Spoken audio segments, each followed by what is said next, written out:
but most of my life has been looking like success to many people on the outside, but not feeling like success to myself.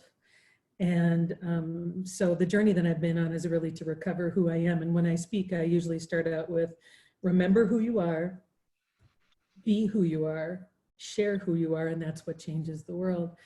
And it comes to me that in this moment in time, that's really what we're being called to do. And especially the people who are living a life, like my assumption is the people who are looking for answers outside the norm are the people who go to the Metamorphosis Center. The Metamorphosis Center is a place that stays in the question, that asks, what else is there? What else is there for me? What else is there for the world? And to me, that's really where we need to be at this time.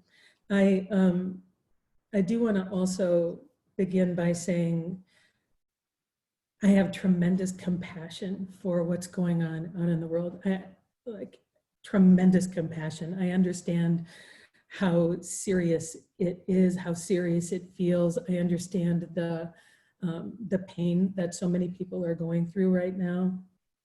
And if I laugh tonight, and if I don't reference the pain of it, it isn't because I don't feel it and I don't know it.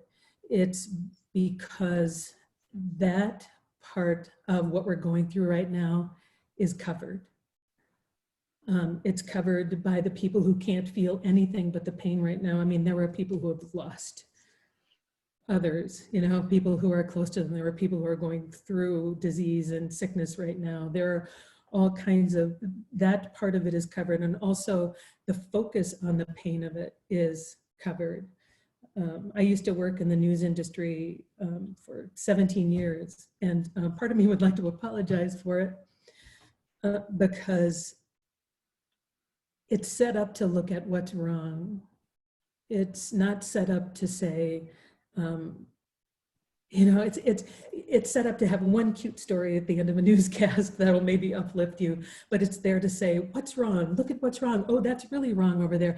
Like if I was sent out to do a story on a tornado, say that had gone through a neighborhood in Minnesota, the person who goes out to do the story, there is a valid reason to do it. You want people to understand what had happened. But just so you know, from a reporter perspective, I would go out into the neighborhood and I would look for the house that was hardest hit, like the worst of what had happened. And that would be the story that night. It's not the median of the story. It's not the average story of what had happened, but it's the worst story. And I think sometimes that we can get mixed up sometimes by looking into what should be a mirror of the news, you know, holding it up and showing us what our world is. Sometimes they're holding up a mirror and showing us the absolute worst. And it's really easy to get caught up in that. This is a time when we look at the virus showing up, in many ways, I feel like it's two things. It's both the physical virus showing up, and then the virus of fear that's also showing up. And they're equally pandemic in this moment, the way that I look at it anyway. It's a time to, in my mind, respect what's going on, respect what has been given to us as far as regulations. I'm washing my hands, I'm taking the supplements, I'm staying away from people who are nearest and dearest to me, who are 10 minutes away, but so I'm paying respect to that. But I think this is also a time, as I wrote on Facebook, that I was born for. And I think in many ways, this is a time that you were born for. If you are not in the fire, right, as I look at the fire behind you, if you are not in the fire right now of having to deal seriously with the virus and with people who are in danger, I think it's our responsibility and our opportunity to hold a different thought, to imagine something beautiful coming out of this. And I don't want that to sound irresponsible or as though I don't care. That is the farthest thing from the truth. But I also know that we need to be in balance. And I would like to shift the balance to something that will bring us to a place that we will love living in. I don't think that we have the opportunity to go back to normal. I don't think that will be an opportunity any longer. There are things that we will do that will be normal, and we will celebrate them. And I'm very excited to do that, like hugging somebody else.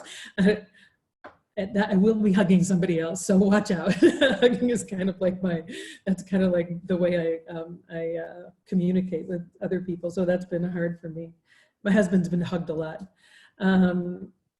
I think we will go back to that, and I think we will go back with greater appreciation for the things that have the greatest meaning to us right now. And right now, it's really clear that the meaning comes from relationship, and it comes from the little things like safety and health. That's not even little, but the things that we maybe could have taken for granted before. I think about this, and I know it's kind of a cliched story, but I think about this as the caterpillar story. You know, I think that we were a beautiful little chubby caterpillar earlier this winter, you know, not knowing what was ahead of us, and all of a sudden there was something that just turned in us, and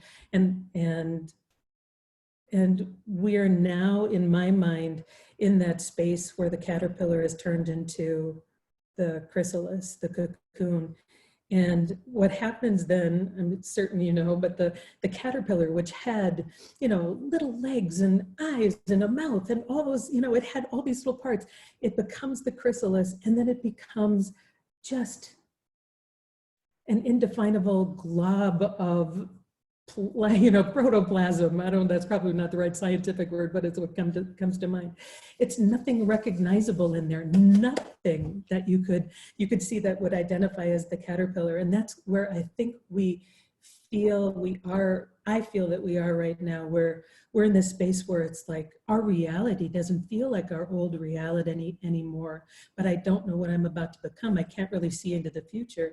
And some people have asked, like, when do you see this ending, this going away? And it's like, I don't think that that's ours to know right now.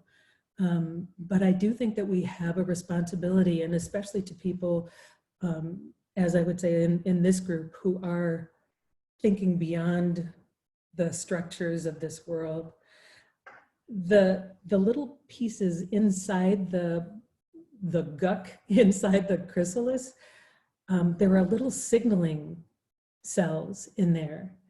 They signal what you're about to become. And those signaling cells are called imaginal cells. And I love that. I just love those words. In part because I believe we are the imaginal cells. It's our responsibility and our opportunity to be that cell as often as you can. Use your imagination. Your imagination is the foundation for everything man-made in this world. And quite often I would say it's the foundation for things that are not man-made, because we are such creative beings. We must imagine. Right now, we're being asked, if you watch a lot of news, and if you watch or read a lot, or, you know, scrolling through social media, you see all the scary things. We're being asked regularly to use our imagination for something that I don't think is necessarily positive. Use it to the point where you're safe, and then turn your imagination to something better. It's so easy to fall down that rabbit hole, and I've fallen down that rabbit hole in the last few weeks a few times. But it's our responsibility, those who know that we are here, to use this for something better. I heard it said the other day, don't let a good crisis go to waste, you know? And that's what this is. This is a crisis, but in crisis there are opportunities, there are intersections, and the crisis here is an intersection to say, we want to try and recreate the past to the best of our ability. We liked what was happening before, or the intersection can take us to something that feels like it will be purposeful and useful and lovely for all of us. And you can see some of that starting to happen out there right now in the world, where we understand now that the people who are working in service positions that aren't getting the kind of respect that they deserve are being called up. And they are, in many cases, are heroes now, the ones who are, I know that this isn't quite right, but, you know, but standing in front of cash registers, every time. I was at the grocery store with my husband about a week and a half ago, or maybe a week ago. Time is now completely out the window for me. And I looked at the two people, the man who was bagging my groceries and the woman who was checking us out. And I started to thank them for what they were doing. And they were like, oh, we're just doing our jobs. And it's like, no, you are showing up and you are helping us to live our lives. And I burst into tears, and they probably thought I was crazy, but that's we're starting to understand that we are not insulated from one another, and we need to lift people up in the best way that we know how. I mean, how many times have you heard the phrase since this all began, we're in this together? You know, it's like everybody's like, we're in this together, we're in this together. And I think ultimately that's partly the purpose of the virus. And I don't, you know, I will say things like that, and you can argue with me and you can think I'm crazy, and I may well be, but it comes to me that the virus is here to cure us of otherism, if that makes sense. To cure us of our, we've been really enchanted with the idea of us versus them, you know, the others out there, our team versus your team, our country versus your country, our, you know, my town versus your town. I mean, there's just a lot of that. We, as a culture and humanity, we have loved separating ourselves into teams. And I'm right and you're wrong. And I don't think this virus is going to allow us to continue with that. I think it's going to create antibodies in us, figuratively, that won't allow that anymore. And I think that's our opportunity in this to welcome that part of the virus in, to say, I can no longer think of national boundaries because it doesn't matter. The virus travels across boundaries. You know, we travel across boundaries. We're just making that up. We are all in this together. And every time you hear that, I would love if you would just resonate with that and move it out into the world. So it isn't just this pat thing that gets said and gets passed on. It's kind of like our new knowing. And it means literally all. We're all in this together. I was thinking of another metaphor. I love metaphors, first of all, by the way. Metaphors are my life. I love nature, and nature always gives me the metaphor that I need in order to make sense of something. And one was the caterpillar, which, you know, we're in these imaginal cell bodies right now, putting out signals as to what we want to create. And sometimes I sit down and I just imagine what it would feel like to be in an environment where people were equal, were loving towards one another, where you got to be as creative doing what you loved as you wanted to be. You didn't have to worry as much about, you know, will I have employment insurance? Will I have health insurance? Will I have, you know, it's that kind of, I'm not limiting myself at all with what I'm imagining. And I think that's one of the keys too.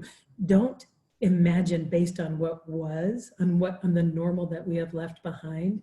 If you want to imagine the most beautiful outcome of this, move into your wildest dreams. And if you're afraid of being too crazy with them, don't say them out loud, but say them to yourself. Imagine how beautiful this could be. And I went to, finally, I kind of went to a phrase that just says it for me, that is kind of like shorthand for how I want to feel that the world could become through this situation. And I went to the words peaceful, joyful garden. And that's, to me, that's shorthand for everything that I choose to create in this world. But as for the metaphor, I was thinking about, well, a couple of things. I was thinking about birth and death. It's very close to the same thing. It's that both are very sacred and both are about transformation. I think we're in this paradoxical birth and death moment right now. And, you know, both of them scare us. You know, both of them have that moment where you go, I can't do this. I can't. I sat with my mother when she passed, and, you know, I remember the panic feeling like, I can't do this. I can't do this. You go through that sacred moment and you understand that it is part of what we're doing here. And there was a transformation that happened even in her death that allowed me to grow and become stronger and to live my life in a different way. Not better because she's not here, but better because I chose to hopefully take on some of her better qualities and move through life with a little more strength. So there's that. But then my husband was talking to somebody, and they likened it to a forest fire. And in some ways, it feels like it really is a forest fire right now. That is where I remember being up on the Gunflint Trail, and you saw where fire had gone through enormous numbers of acres up there. And there were a lot of trees that had once been grand, kind of left standing, petrified now, but you saw this beauty growing up at its base, you know, a real beautiful and cohesive but diverse growth that was coming back. And you knew that in time it was going to be just incredibly beautiful. I also know that there are seeds out there. I think it's the lodgepole pine, whose seeds will not grow, whose seeds will not germinate unless they've been exposed to fire.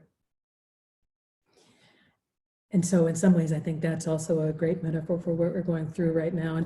And some seeds will germinate when they're exposed to smoke or fire, you know, and some of us are feeling the smoke right now.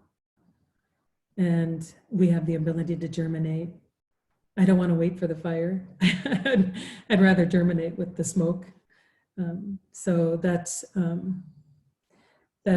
thought that was quite interesting, you know, when you think about it. And I do believe nature has a metaphor for any circumstance that you go through. And it's such a healing part of this. Like, if I feel fear coming up in me, one of the easiest ways for me to move through it, to understand it more, is to go to nature. You don't necessarily have to be outside. It's probably better if you are, but even I did an interview with the lovely and beautiful Michelle Mayama a couple of weeks ago about this subject, and we talked about the importance of stamping, you know, like using your body to shake off the fear if you're feeling it. Try not to sit and steep in it, but maybe go outside and stamp, like the indigenous people have been known to do, like when they come back from a hunt, or they used to come back from some kind of battle. That's part of their dancing, was stamping their feelings and their excess energy into the earth, the ultimate recycler, you know. So yeah, nature, God. I also wanted to mention, I read an article by Irma K. Sawyer recently, and she referenced this time as a time to make a choice between the hole or the portal. And I thought that was such an interesting way to put it. That if you choose the whole, you can keep digging that hole with more fear, more information, more statistics, more predictions. And the predictions, yes, they're based in science, but this is new territory that we are in. So to believe, this extrapolation, I just feel like it's a poor use of imagination, going back to that. So she said you could dig that hole, or you could see this as a portal. And a portal is always something that is an opening to something, and an opening to something better in my mind. So it feels to me like that's an opportunity I want to take advantage of. It also feels to me as though this is a time when we are remembering the divine feminine. It's rising up in us right now. I know that we've been talking about that for a long time, but it feels very clearly like, the masculine is associated with structure and how things are built, and corporate structures, economic, education, medicine, all kinds of structures. And I'm not saying that there's something completely wrong with them, but I'm saying that those structures you can see are wobbling right now. The structures are they're being dissolved in some ways, and you can feel the feminine rising up, which is the fluid flowing in the moment. What do we need in this moment to move forward? What does that person need? Okay, I will provide that. What can I offer? Okay, I'll provide that. There's a certain, it's amazing what has been disassembled in our culture right now, and yet we are holding together. And I feel like that, I'm not saying just women, obviously, I'm saying the feminine principle is showing up to meet the needs and fill in the gaps that are showing up every day. And when I think of feminine, I think about, this is also kind of like cleaning your closets at a moment, you could think of it like that too. We could be Marie Kondoing our life right now. She's a very feminine woman who came up with the idea of, if it brings you joy, keep it. And that's also part of something that you can hold on to in this moment. Like when you look at creating this new world that we are now able to dream of, what brings you joy? What did bring you joy? Bring that along with you. What will bring you joy? So let's think about Marie Kondo in this world. I also see, I don't know about you, but right now we're in a square, but I have been invited into so many circles of women lately. And I think I belong to 6 different circles of women now who gather. We used to gather in person, and now we're gathering on Zoom. And I think that's also a part of what's going on. We've been in a very hierarchical, top-down kind of a world for a long time, and you can still see it out there, especially with how information is getting disseminated to us in this time. But the top-down is masculine, and the circle is feminine, and the circle is where I think I'm most comfortable, because I know I don't know everything. I mean, you've listened to me ramble for about a half an hour now. I don't know everything, but I know what I know. And in a circle, everybody gets to take their little pie-shaped wedge and bring it to the center, and exchange what we know with one another. I had talked with Laura the last time I saw her, heard you at the Metamorphosis Center about the generations, and how it's funny, that's another place where we decide to be others. I'm an other because I'm over 60. You're an other because you're a kid, because you're a millennial, because you're a Gen Z, because you're a Gen X. We can make others so easily, but this is a time when what I have to offer as an older person, I think has value, and what my beautiful grandchildren have to offer at this time, I think it's ridiculously amazing how much they have to offer about being in the moment, about exploring, and then making decisions about what's good and what's bad. And you know, they aren't. We all need to reach out to one another, no matter if we're in the same age zone or not. I think we have so much to learn from one another. And it's the only way that we get to move forward, to create something that works for all of us. So I have been rambling. Were you supposed to ask me questions, or was I just supposed to ramble? I'll just continue. You ramble for a while. I'd love to open it up to, I mean, there's, first of all, the imaginals. I love that. I just, that is just the coolest thing ever. I love that. Bruce Lipton called me an imaginal cell once. I just love that. I reached out to Bruce Lipton, who is one of the most glorious, interesting doctor people I know. And he reached back and he said, I think you're an imaginal cell. And was like, what? You know, and it feels like I got my assignment. Imaginal cell. Yeah. But what do you want to imagine? So.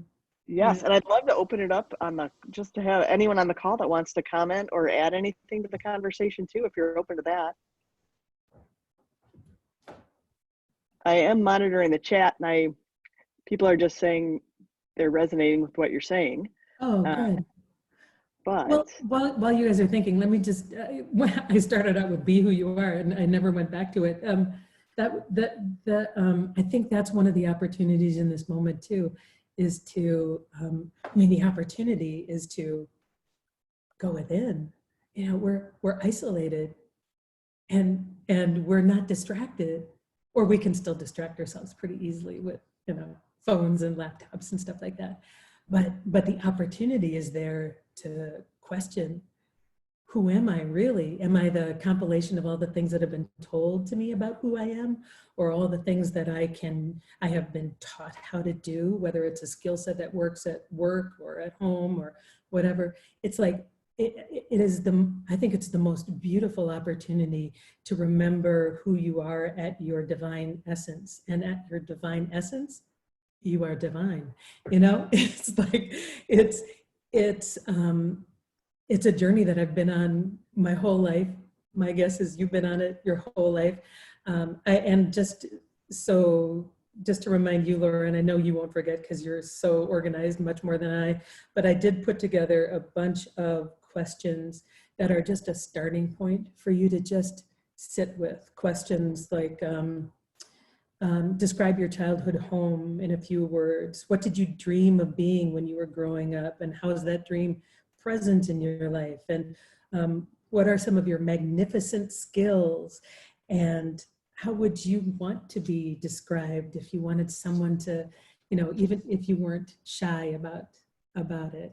What was a word that you would like people to use when they describe you? And then I went all Barbara Walters on you, and it's like, what kind of tree would you be? You know, I mean, but those are awesome. I mean, I love Barbara Walters for that reason, because if you choose an oak tree versus a willow tree, I mean, you know right away that, you know, the oak tree is like, I am there for, you know, nature and forever, and I'm solid and I'm strong, and the weeping willow is, you know, this. So what kind of tree, what kind of flower, what kind of animal would you be? What, you know, and what's your dream for a better world? So there are some questions that Laura's been kind enough to say that she'll just send out to you if you're interested in playing with them at all. I will, for sure. And we do have a question that's come in on the chat line here. So the question is, how do you feel about how this might alter people's careers or passions in life? Well, see, and now I feel guilty because I smiled, but it's like, yes. And again, I take I have such compassion for what's going on, but I am so excited for this because it feels to me like a larger version of what happened in 2008, I think it was, when the economy kind of tanked and a lot of people ended up losing their jobs, because it was a forced invitation for people to remember what their dreams were, what they wanted to do. People who were not able to go back into the kind of automaton, habitual, I get up at this hour and I get in the car and I go there and I order a coffee and I sit at my desk. There isn't always time for dreaming in that, but it offers you the opportunity to remember why you're here. What were the dreams that were given to you? I don't think a lot of us are living the dreams that we were given. And so I'm excited because I don't think we could even begin to understand what the future holds. And I do believe it will. I do hope it will hold more expression of who you really are, and freedom. That's, obviously I'm not a psychic, but that's my dream, and I'm sticking to it. Excellent. I'll go ahead and unmute everybody if anyone would like to join the conversation. He might mix a song for me. He's good. He's written songs for him. We'll see. Hey, it's Michael Brandmeier.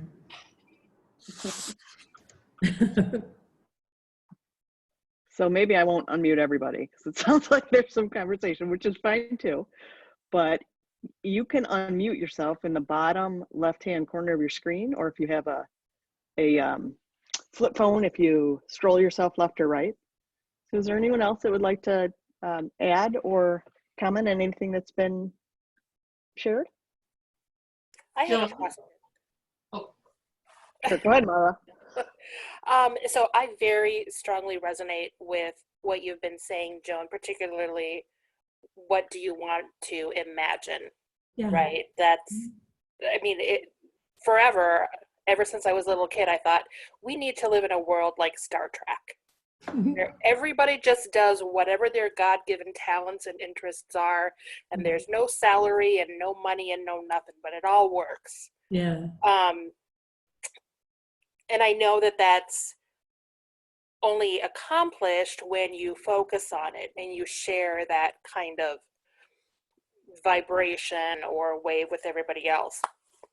I find myself getting distracted and angry at, in particular, a lot of the leaders, that we have, and people that aren't being considerate and doing the social distancing, and so putting others at risk. How, I mean, is that an issue for you as well? How do you stay focused on creating something positive and not get so distracted by all the negative that's out there? Well, I'm really conscious as far as what I put in. It's almost like I've been a dieter my whole life. It hasn't always worked, but I'm being really conscious about what I put into my mind, because my mind is a runaway train. If I put something in my mind, it will take me away so quickly. If I read a story that has horrible predictions, or a story about a political figure who seems to be out of touch and unaware of his purpose. Here's part of what I believe. I believe that they're also playing their roles in some ways. I don't like it as a human, but I also feel like it is there to show us what we don't want in some ways. And so in some ways it adds fuel to our fire for something different. And as far as the social distancing thing goes, yeah, I mean, I've definitely done that. I've gone to the grocery store and it's kind of like I'm trying to hold the 6 foot distance and people are just like whoosh, whoosh, whoosh, right past me. But that's part of the otherism too. I have to give them their way of dealing with it and do the best that I can to keep my social distance and be comfortable with what the rules that I've set up for myself are.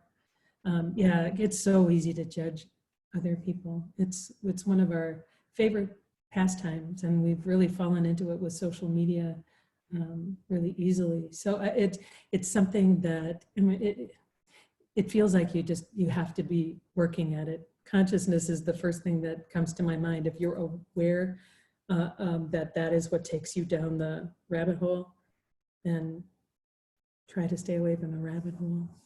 Right, thank you. Yeah, it really helps, because I also believe that everybody is playing their role, and Yeah. it's there for a reason. So thank you for Yeah. reminding me of But that. isn't it so cool to have thought through or felt through things to the point where you feel like you do have little ways to pivot, so you can work, yeah, so you can still be a part of this world. Yes, yes, Yeah. and I have to say I'm one of those that this thing has definitely lit a fire in me to jump back into the world and energize change. So Yay. And by the way, there are I mean, you guys probably already know this, but there are so many opportunities to hold hands with people all around the world to hold loving intentions. The first one that comes to mind is Lynn McTaggart. She does something at 11 a.m. Central Time on Wednesday every week. And thousands of people come together from, England, Iceland, Minneapolis, and hold an intention for 10 minutes at a time. And Carolyn Mace does something every Friday, I believe it is. It's everywhere. So seek out those circles that you can too. It feels like if you can do something with some regularity, something every day, a couple of times a day, it keeps you floating instead of flushing. I don't know if that's the right metaphor. all right, thank you. You're welcome. Couple things on the chat list. Joan, this is a delightful chat. You are an imaginal cell. Glad to be in the chrysalis soup with you. So thank you from Cindy Wold. Melinda, do you have a reading list you'd recommend? I know you read a lot, but do you have a couple of things? That's so funny. I do have a book sitting right here. This is Charles Eisenstein's book. The more beautiful world our hearts know is possible. This is the one I picked up. I mean, I've had it in my library for a long time, and I read like this. It's like I'll pick open a page and then I'll read it. And the last few nights when I will get up and I'll feel like I don't want to sleep, I'll pick up this book, and there's always something there that inspires me. So I would suggest that one. And also he just had something online, and I don't know who published it, but if you look up Charles Eisenstein, and the title of the article was The Coronation. You might find it interesting. It's a pretty long read, but it's pretty cool. And well, you may have heard this before, but at the very end, I'll spoil it for you. At the very end of the article, he's talking about the novel coronavirus pandemic, and he calls it an initiation of sorts.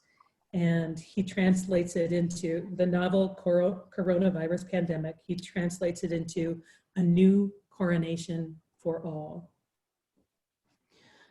He's a really interesting man. He writes things like, I would if I was smarter.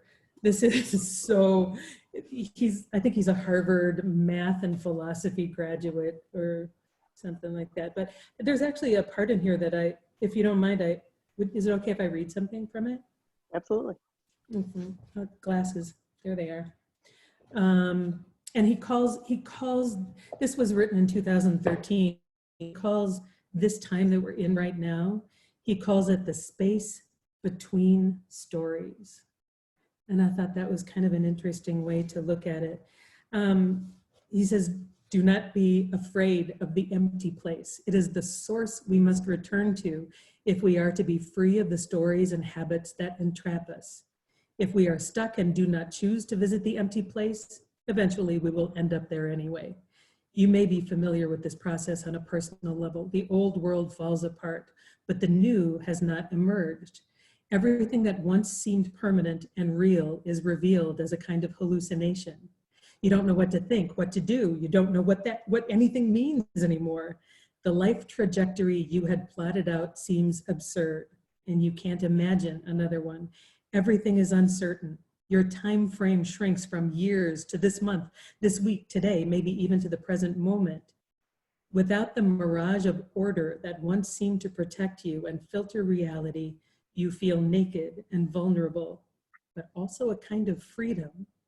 Possibilities that didn't even exist in the old story lie before you, even if you have no idea how to get there. The challenge in our culture is to allow yourself to be in that space, to trust that the next story will emerge when the time in between has ended, and that you will recognize it. So please, if you are in the sacred space between stories, allow yourself to be there. It is frightening to lose the old structures of security, but you will find that even as you might lose things that were unthinkable to lose, you will be okay. There is a kind of grace that protects us in the space between stories. Isn't that, it's so prescient. If you get a chance to read it, you feel like he's written it for this moment, but it was written 7 or 8 years ago. So yeah, he's a really interesting philosopher and speaker. If you get a chance to watch any of his interviews, I think he was interviewed on Oprah's Super Soul Sunday and those kinds of places. It dawned on me too, right before I came on, I was reading, and by the way, I touch my face all the time, so I apologize to anybody out there who's a face-touching police. It's kind of my thing. My dog doesn't care. But I was reading something, and it came from an intuitive, and she was saying, this is not the time for gratitude. She said that time will come later, but it's not the time for gratitude. And this is also, you have every right now, anything that I say, go, well, it doesn't feel right for me. And that's what I did with that. It's like, man, that doesn't feel right to me, that this is not the time for gratitude. I think this is really the time for gratitude for the people who are capable of finding things to be grateful for. I think that is a key to moving into a space where we can be more creative. And that's another thing I would just encourage you to do. If you can find it, use it. If you're in a space where you are suffering with this in a way that you maybe need to grieve and process and move through it, then do that. But I think it is time for gratitude. So yeah, I'm grateful for you guys. Thank you for showing up. We could take a couple more questions if anyone's got anything they'd like to contribute or ask. Joan? Yes. Hi. How are you, Deb? I'm just so nice to see you. How are you? Oh my goodness, I resonate with everything that you're saying. I just want to add that I read something just recently where it was a Hopi Indian chief who was talking about how in the native tribes, the indigenous, they have been persecuted or, executed all along the way, but they never stopped dancing. They never stopped their celebrations. All of that is happening, but they never stopped their celebrations. So you've been apologizing for smiling, but that just brings joy into our lives, and it's beauty. It's absolute beauty. And so I absolutely agree with, if we're not in the fire of this, it's our job to think a different thought, to be in that gratitude. So just thank you, even just for being here. It's just lovely to have to connect with the community, with Laura, of the folks who, as you say, are similar in thought as far as what this is all about and where we're going. So thank you so much. Oh, thank you so much. And I did mention the circle before, and I really do want to welcome, like, please bring your wisdom to this moment. If you want to just offer something that's come to you that hasn't crossed my mind or Deb's or Laura's or anybody else, please feel free to just unmute and share it with the circle here, because that's why we're here. Well, Cindy. could I say something? Hi, Joan. Hi. This has been so delightful. I've been haven't had my video on because I was making dinner at the same time, but I listened to every word and really am uplifted. But I just wanted to say, in terms of gratitude, I take a walk every day, and I'm so grateful for my neighbors who, you know, make an effort to stay 6 feet apart. We do this funny dance where we, you know, one party goes out in the street and the other party stays on the sidewalk, and we always wave and say hello. And I feel so held by people nowadays. And I also wanted to mention a talk I heard from Meg Wheatley, where she said something so wonderful, that we need to have faith in people to be generous, creative, and kind. That we're generous, creative, and kind. And also that when we're trying to figure out what to do, none of us knows what to do. But we could ask ourselves what's needed right now, and am I the person to do that? And to ask ourselves, how can I be a decent human being in this moment? And that's the big question. How can I be a decent human being in this moment? Yeah, I love So I that. just wanted to throw that out there. It felt inspiring to me, and maybe it resonates with other people too. I love that. Thank you Thanks so for much. doing that. Yeah, I mean, this is a moment of opportunity, and I know your gifts are so, oh my gosh, your writing is so beautiful. I've been in a circle with you when you write, and it's like they just fall out of your mouth in the most beautiful ways. And I know that, you know, when you're reading your story, it's like, how did that happen? You know, we'll take 5 minutes to write a story, and she'll come up with something that just encapsulates something so beautifully. And so, you know, it's like that is one of your many gifts. And I know that that's going to be brought to the fore to be able to explain, you know, so people can understand this moment and move forward from it instead of, you know, standing in the middle of it and cursing it. You know? So I thank you for your gifts. Thank you. Okay. Silence is good too. We have one, let's see, one chat. You talked a little about your journey. Have you thought about writing a book about your personal journey? Well, funny you should mention that.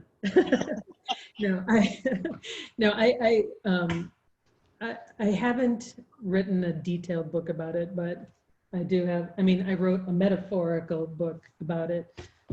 It's called And She Sparkled, and it's, as I told you, I love metaphors. So it looks like a children's book, but it's a story for grown-ups that talks about how we are born, and I can testify to this now with 4 grandchildren, brilliant, unique, gifted, purposeful, and then the world in the past has tried to talk you out of it, teach you out of it, market you out of it, you know, so you don't believe in yourself and you think that you need to be something other than what you are in order to be of value. You need to be taller, you need to be smarter, you need to be blonder, or whatever it is. And then if you're lucky enough, someday you go on that journey and you rediscover the fact that your divine essence remains untouched and at your disposal. So so I wrote the metaphor.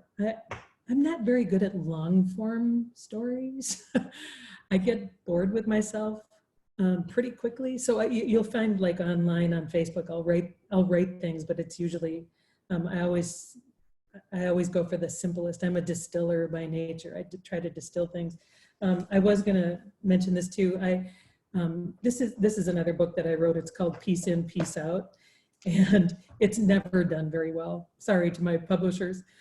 It's just been one of those books that people didn't seem to respond to, but I took it out today because it is the peace in, peace out. It's just little simplest things that you can do to honor yourself, peace in, rediscover yourself, and the simplest things that you can do to honor the other. So peace out. So I do have books, but I don't think I'll ever do a long form. I don't have the attention span. But thank you for thinking it might be interesting. I'll have a conversation with you instead. Whoever asked, just call me. We'll do lunch. Okay, well, we have an opportunity probably for one more question, if anyone's wanting to. I'd like to say something. Bye. I really enjoyed what you had to say and really resonate to that. And this afternoon I was listening to Lee Harris, who does he calls it an energy update for the month. Yeah. And he's calling it the Great Awakening. And he's saying what's going on is bigger than the coronavirus. And I've been feeling that way. There's something going on bigger than the coronavirus, and I am part of that. Mm-hmm. So it feels so strong. It feels so high to get into that space and be, I'm here for this. I'm here for this. Yes. I feel like I've been trained for this. Oh, isn't that a bizarre feeling? It is. Yeah, it's like we were in the Red Cross that we didn't even know was, being brought together. But no, it feels like, it's almost like a light went on, and it's like, because, to be honest with you, I might have said no to this about a month ago if you'd asked me to do something like this. But it's like, nope, I gotta talk. I gotta say something. So yeah, it's time. So let's hold hands and go forward and see what we can shine. Radiate. Well, I really appreciate your words. Thank you so much. Thank you. Welcome to the Red Cross. Wait, what color should our cross be? Purple cross? Violet cross? We'll figure it out. Thank you. Joan, I want to be respectful of your time, and I want to thank you so much for being on tonight. Did you have any parting words that you'd like to offer? Mm-hmm. Any closing? If not, that's okay too. You know what? Something crosses my mind. It's just one of my favorite. It's one of my favorite little sayings, and it came from the French, and it's a proverb, and they say, if everybody swept in front of their own door, the world would be clean. And I just think that there's great power in those very few words, because we have a job to do right now. And I think the first job is to go within, and then the next job is to take it out into the world, radiate it as best you can, not to proselytize or to force somebody into a certain way of being, but it's our job to do the best we can, because it's our time. It's our time. So yeah, I'll leave you with the words I always start or end my speech with. It's remember who you are. You're a divine, loving, unique, purposeful being. Remember who you are. Have the courage to be who you are. And sometimes it does take courage to do that, to speak something different into the world, because the world has gotten used to hearing a certain thing. So have the courage to be who you are. And when you know who you are, there's almost an automatic desire to share or radiate who you are. So enjoy that part. And I know that's what ends up changing the world.